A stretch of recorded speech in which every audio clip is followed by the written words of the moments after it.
আমাদের কাজগুলো হচ্ছে কাঠ নির্ভর, এটাকে কাঠ খোদাই বলা হয়। কাঠ খোদাইয়ের আরেক নাম হচ্ছে দারুশিল্প। শোপিস এবং শৌখিন জিনিস তৈরি করা হয়। এর মধ্যে বিভিন্ন রকমের প্যাটার্ন আছে, যেমন মাছ ডিজাইন, পাতা ডিজাইন, এছাড়া রয়েছে ঘর সাজানোর জন্য চাবির হ্যাঙ্গার, চাবি আকৃতি, তালা আকৃতি, মাছ আকৃতি, গাছ আকৃতি, ছোট চামচ থেকে শুরু করে রান্নার বড় চামচ পর্যন্ত প্রায় 200 রকমের চামচ, খোপার কাটা, চিরুনি, মগ, নিত্য প্রয়োজনীয় অনেক জিনিসই আমাদের এখানে পাওয়া যায়। বাবার কাজ দেখে যেই জ্ঞান লব্ধ করি, তা থেকে আমি একটি ছোট্ট চাবির রিং তৈরি করি মাছ আকৃতি। সেই মডেলটা এখনো আমার বাসায় রয়েছে। সেই চাবির রিংটি তৈরি করা অবস্থাতেই আমি দর্শনার্থীর কাছে বিক্রি করতে পারি। ওই থেকে আমার খুবই আগ্রহ জাগে যে কিছু খেলনা কাঠ দিয়ে তৈরি করলেও যে বিক্রি করা যায়, সেই আগ্রহ থেকে আস্তে আস্তে আমি এই কাজের মধ্যে পুরোপুরি ঢুকে পড়ি এবং আমার শিল্পকর্ম চায়না এক্সিবিশনে চায়নার বিশিষ্ট চিত্রশিল্পী অনেক রিকোয়েস্টের পর ওনাকে আমি দিতে বাধ্য হই। বাবার ফেলে দেয়া কাঠের টুকরো থেকে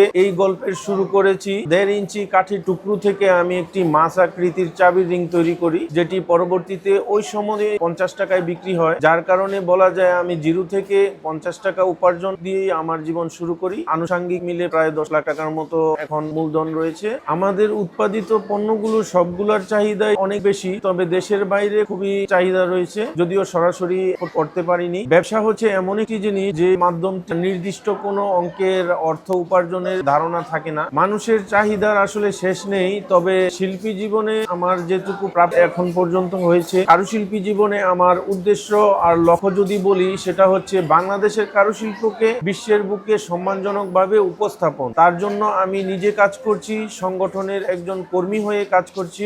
এছাড়া এটি রয়েছে বোল, যেটি দুই পাশে দুটি হ্যান্ডেল এবং ফুলের আকৃতি দেওয়া হচ্ছে। এটা আমরা বলি পদ্মবাটি। এখানে 3টি পার্ট করা হয়েছে। 4টি পার্টে 4 ধরনের খাবার দিয়ে এটি পরিবেশন করবে এভাবে টেবিলের উপরে। এটার মধ্যে পুরো ফ্ল্যাট একটি হয়, তারপর 2 পার্টের হয়, 3 পার্টের হয়, এরকমের নকশা খচিত অনেক জিনিসই রয়েছে।